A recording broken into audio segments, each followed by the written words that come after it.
Good morning! Welcome to our English class. We are now in second quarter week 2. Our topic is about simple tenses of verbs. For today's objectives, at the end of the lesson, you are expected to use simple verbs, past, present, and future in sentences. Our topic for today is about simple tenses of verbs. But before we proceed to our topic today, let us review first our past lesson. What are the 5 be verbs we discussed last week? Did you still remember those? These are is, are, was, and were. Now, let us read the following sentences and see if the be verbs were used correctly. Number 1. I is from Aireen, Sorsogon. Is it correct or not?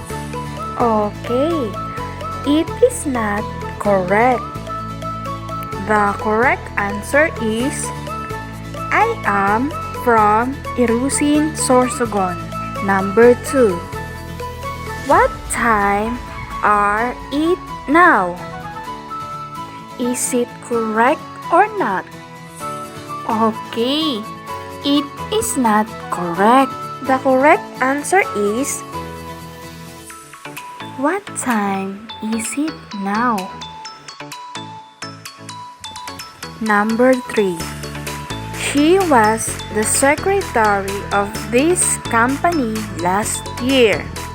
Is it correct or not? Very good. This one is correct. We use was as be verb because the action happened in the past. Number 4. They were quiet last night. Is it correct or not? Very good. It was written correctly. Number 5.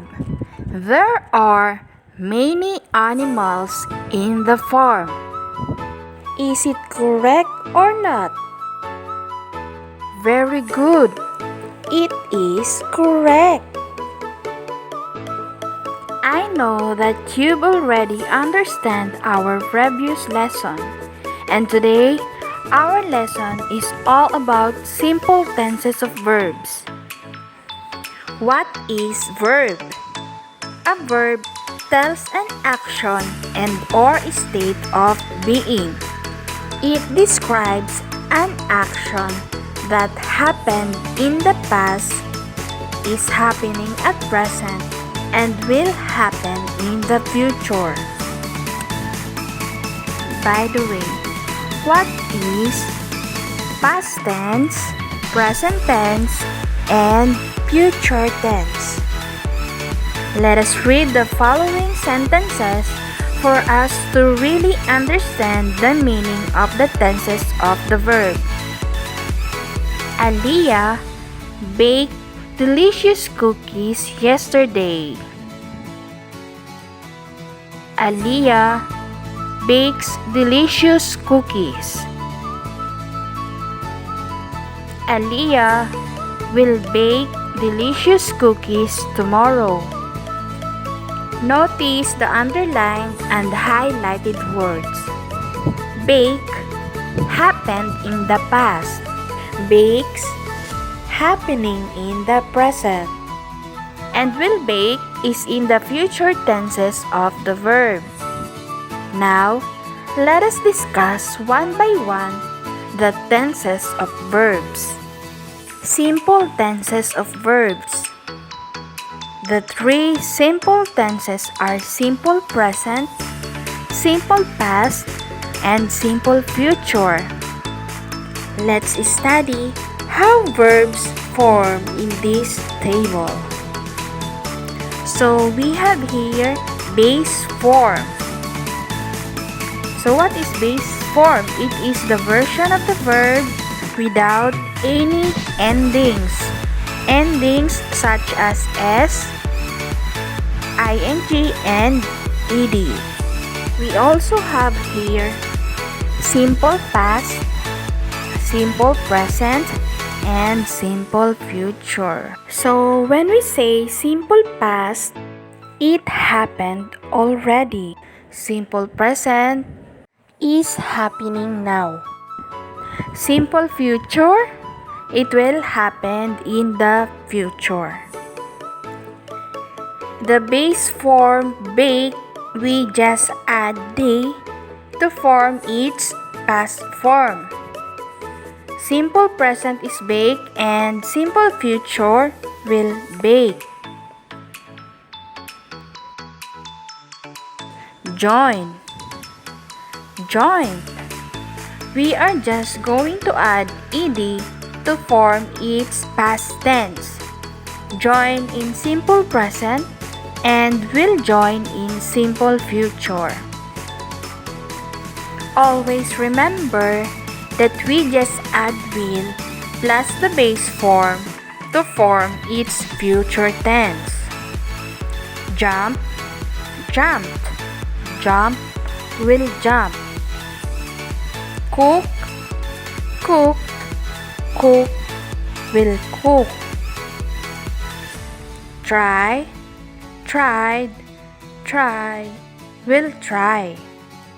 Speak, spoke. Speak will speak. So in this case, the base form speak change its spelling into spoke to form its past tense. The simple present is used to describe habitual action or general truth. Examples: the children go to school every day.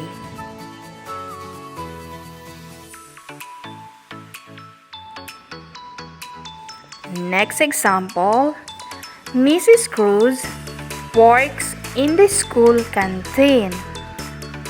Works in the school canteen is in the present tense of the verb. That's why we use works. Remember, use the S form of the verb if the subject is singular or only one. Example: Trina reviews her lessons every night. Trina is the subject and Trina is only one or singular. That's why we use the S form of the verb. The verb in this sentence is review, and we add S to form its simple present. Number 2. Use the simple form of the verb if the subject is plural or more than one.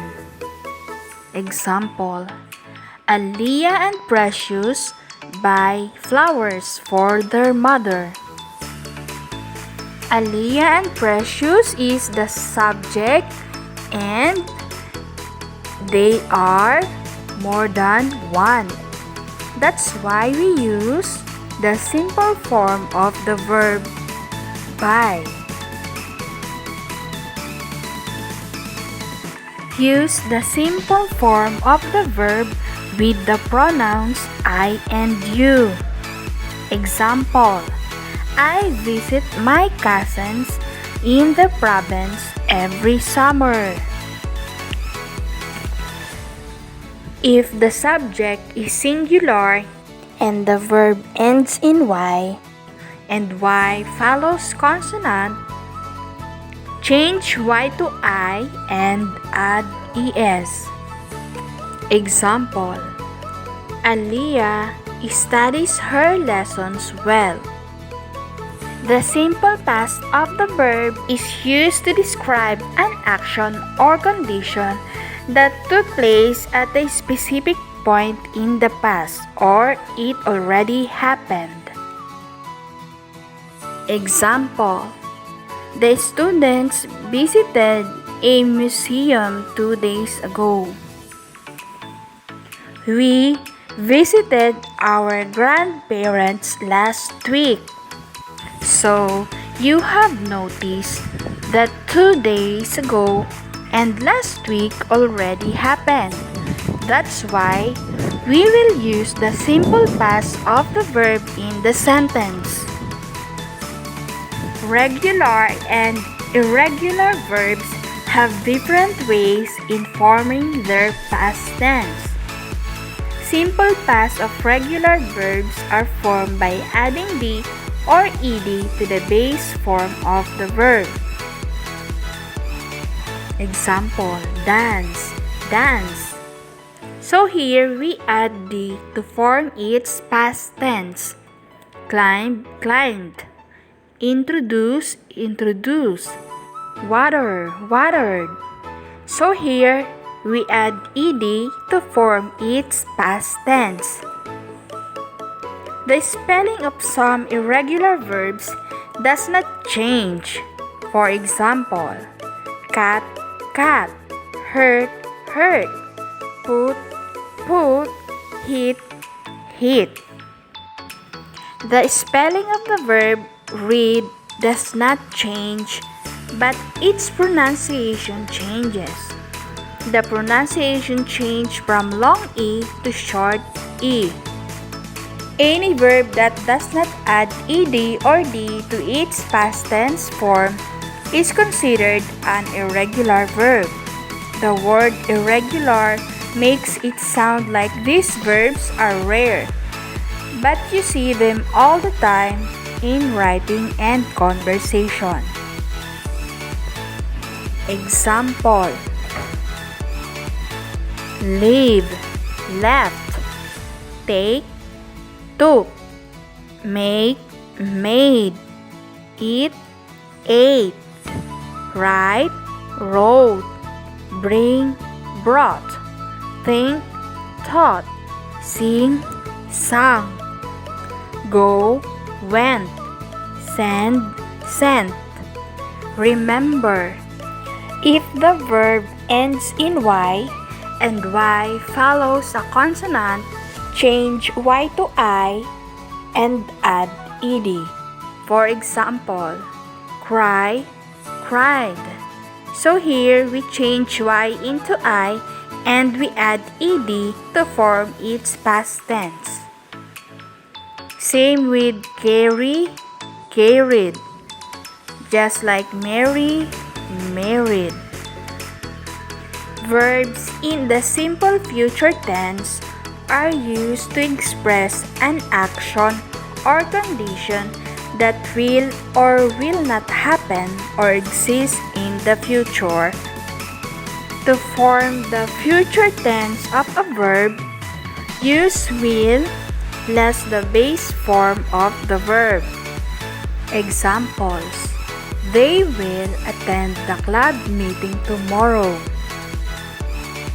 My father will watch my performance tonight.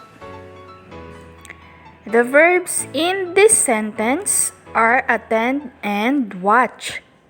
Since the sentences will be happening tomorrow and tonight or in the future, we will use will to signify its future tense.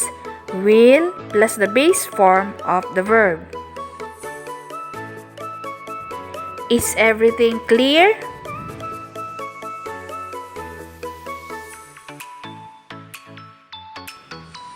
Always remember the 3 tenses of verb are the past tense, present tense, and future tense. Let's try and learn. Kindly get your pen and paper and let us answer the following activity. Read the following sentences and identify the tenses of verb used in each sentence.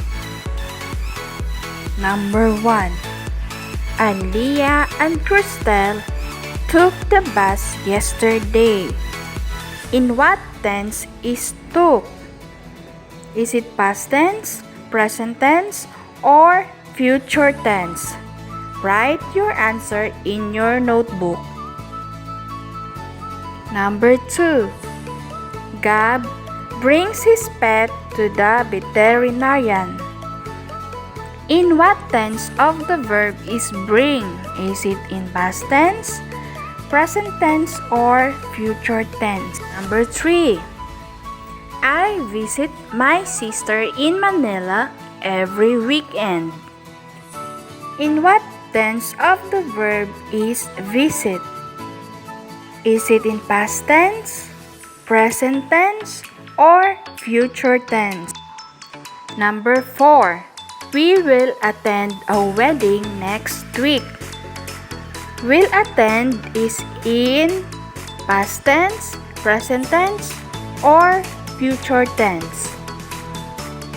Number 5. I wrote a letter to my cousin last Christmas. In what tense of the verb is wrote?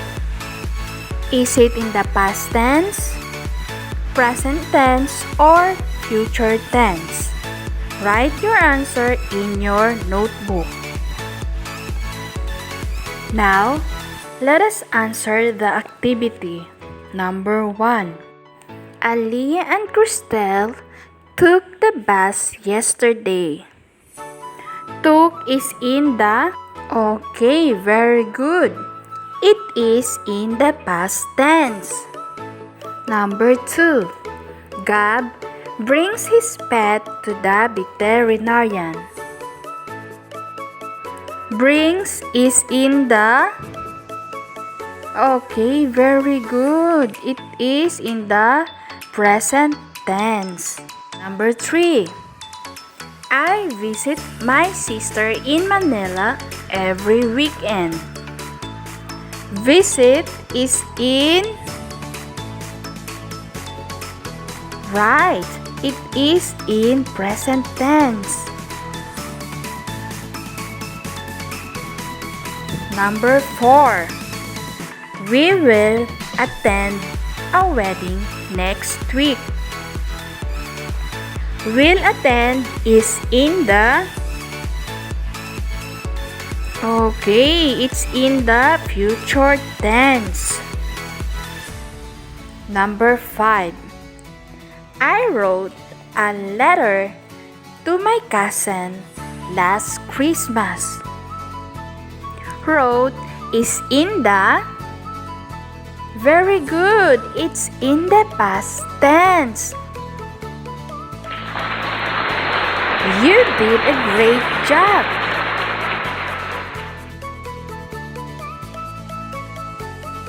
Now, get your module and answer pages 9 to 11, learning task 1 to 3.